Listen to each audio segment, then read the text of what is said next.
Hey, what's up, guys?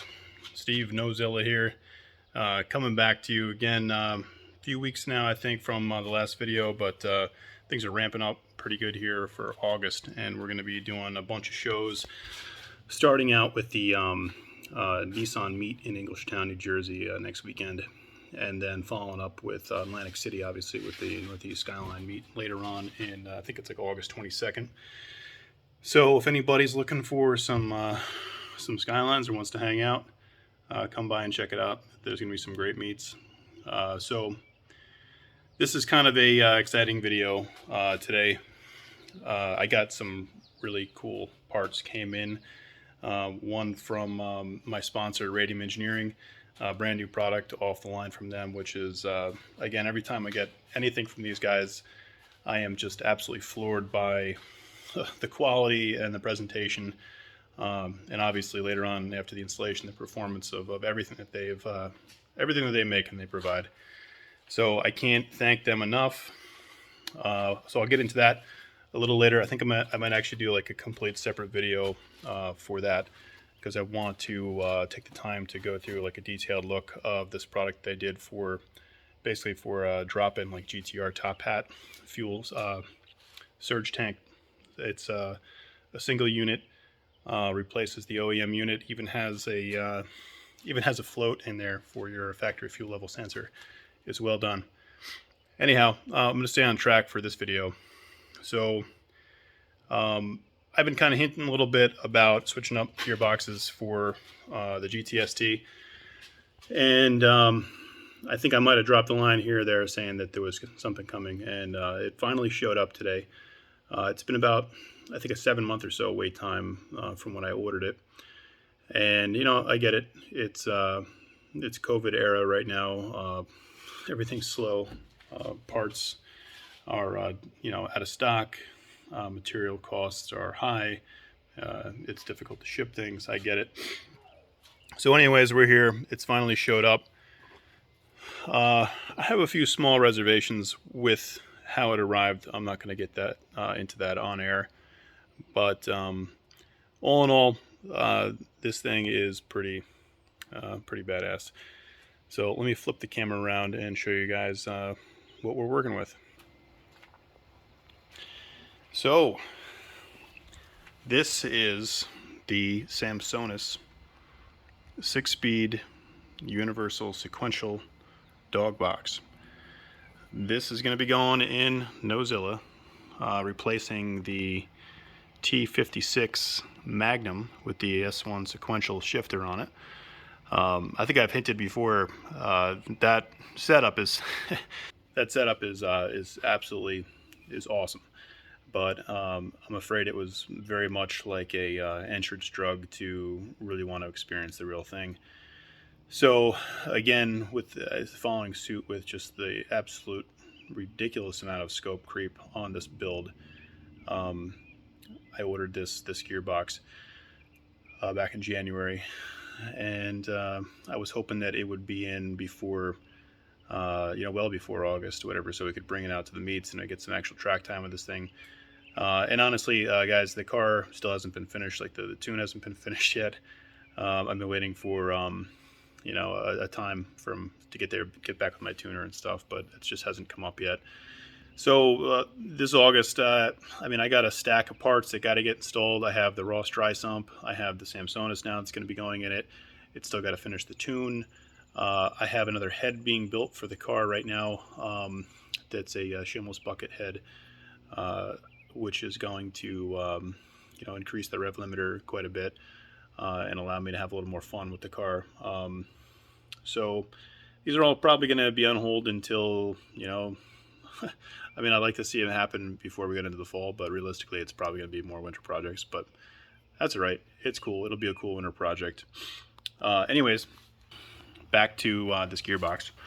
So Samsonas offers basically this universal, they make 4, 5, and 6 speed sequential dog boxes. And it's in this very nice, compact billet aluminum housing. And they have, different ways that you can basically configure this to suit any setup.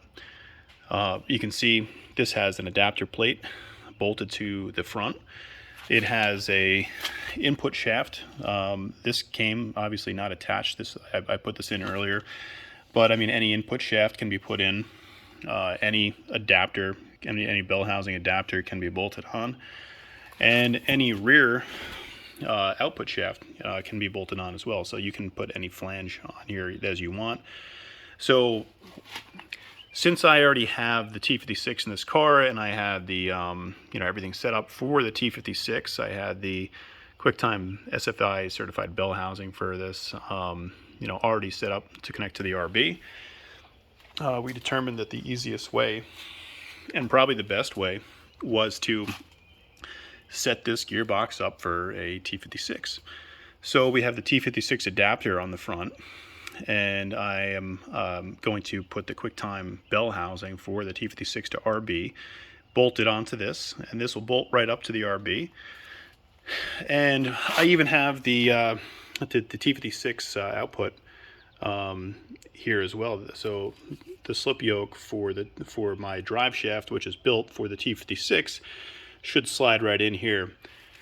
Now, I'm not 100% sure on this, but I'm kind of crossing my fingers that when they built this, they built it to spec and size to match the exact overall assembled length of a T56.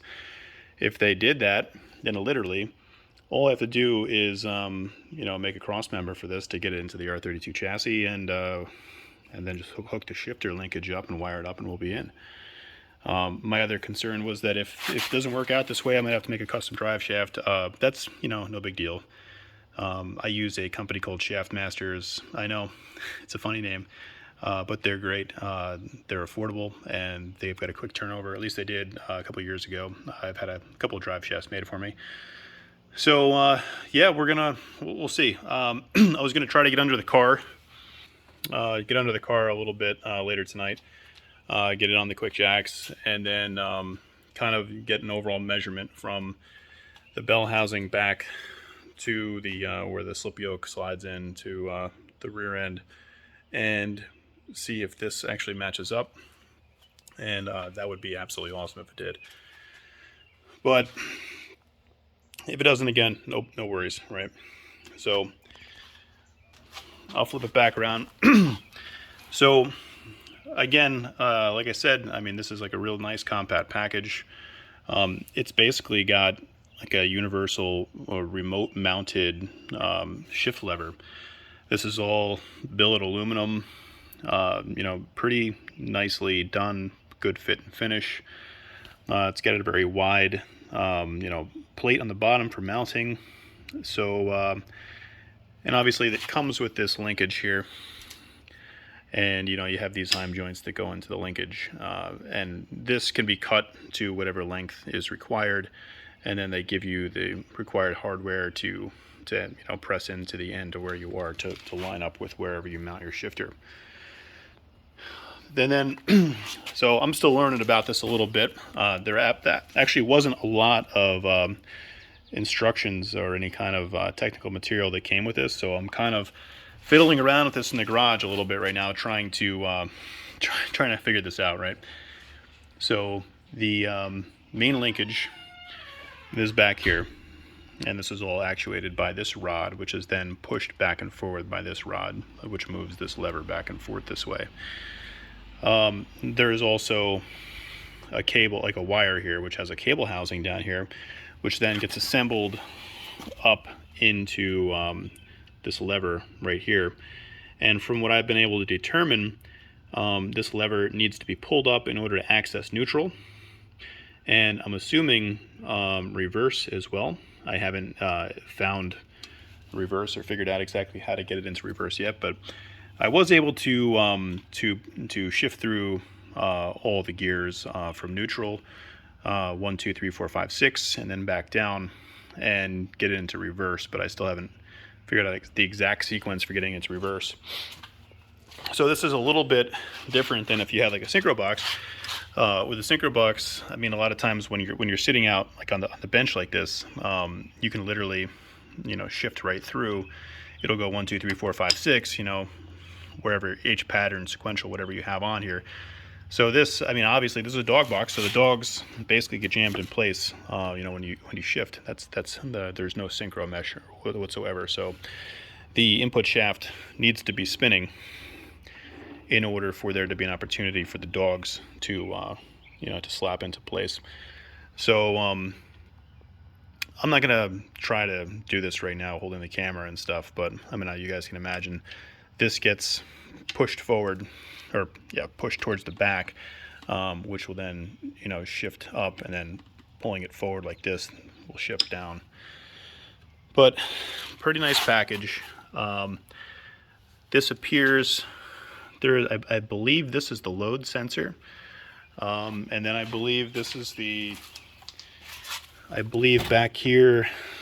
Well, maybe I'm wrong. Maybe that's the gear position sensor. I'm not entirely sure yet. Still learning here. We do have some extra wires and things. So there is a, let's see if we can figure out what this is. Maybe this is the load sensor. So maybe this is the load sensor right here.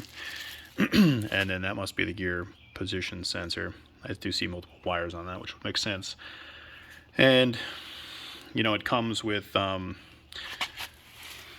harnesses here, the load sensor. This is the gear indicator that they give you. It's kind of got this little interesting fake carbon fiber housing, and you can see it's got a rather large digital display here, and like a small little LED indicator down here.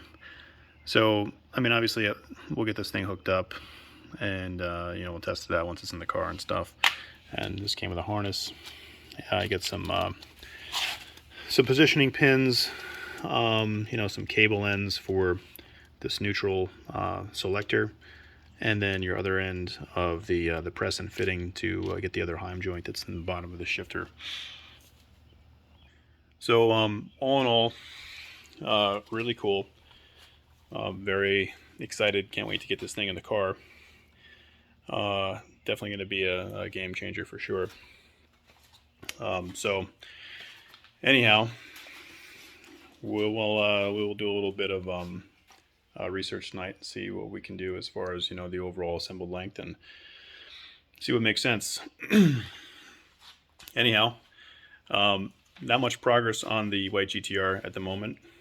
There has been more COVID delays, I guess you can call them. A lot of difficulty finding people, you know, that'll do fiberglass or bodywork that are willing to come by and check this thing out. I've been kind of like cataloging all the different things that need to be done to this, and as far as bodywork anyways. And I mean, it's not, there's some work to be done for sure. It's not tremendous, but I don't really feel like too comfortable proceeding in a lot of other areas until we finish the bodywork. That being said, I am planning on bringing this car out to the Northeast Skyline meet in Atlantic City. I'm doing my best to try to prepare it for that. It is going to be, you know, a complete work in progress, torn apart. There's no windshields in the car. There's no door glass. There's no rear quarter glass. Hopefully it will be rolling. I think what I'm going to try to do is I'm going to try to temporary hook up the air suspension from Fitted Visions, just so that we can roll it around and kind of steer it, and we'll get it up into our booth on the top level of the parking garage, and we'll put it on display and people can come by and check it out. I mean, it's cool. It's a sight to see. It's what I consider to be one of one until somebody shows me another one. It's the only one that exists. So come by to the Outsider Garage booth, check it out. Check out the GTST. Check out, you know, Brandon's got an awesome car. We're gonna have some other cars on display there as well, and we're selling a lot of cool merchandise. And we're actually going to be giving away a Altec IC7 display. So if you're there and anybody makes a purchase with us, it's going to be entered in for the drawing, which we'll have at the end of the day. And some lucky visitor is going to be walking away with one of the most badass, you know, digital displays on the market right now. So that's pretty exciting. I know if I was there, I would definitely be buying a lot of stuff from us. But yeah, personal note, you'll notice that I am not wearing glasses. I will not be wearing glasses anymore. Thank God. I actually did the LASIK surgery. I think I'm about a week and a day out now. Long time coming.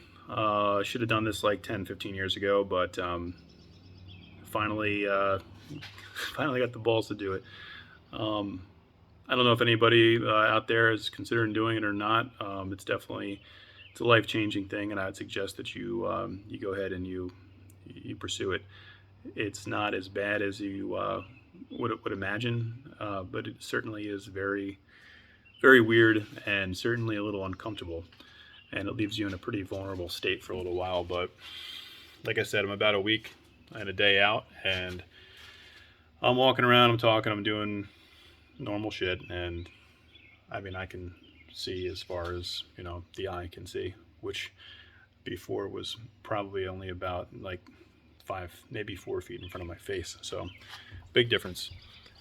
So that's really cool. I'm glad about that, and I think that's certainly going to help with working on the car as well, without wearing glasses and trying to keep them on my face. And tend to get sweaty out in the garage, as you guys all know, and when you wear glasses, they fall off, and big pain in the butt. So anyway, that's about it for right now. We'll do an update on the Samsonas. I'm going to do a separate video for the Radium product for their GTR drop-in surge tank top hat assembly. And we will see you all on August 8th in Englishtown, New Jersey. All right, guys. Well, we'll see you there. Looking forward to it. Thanks.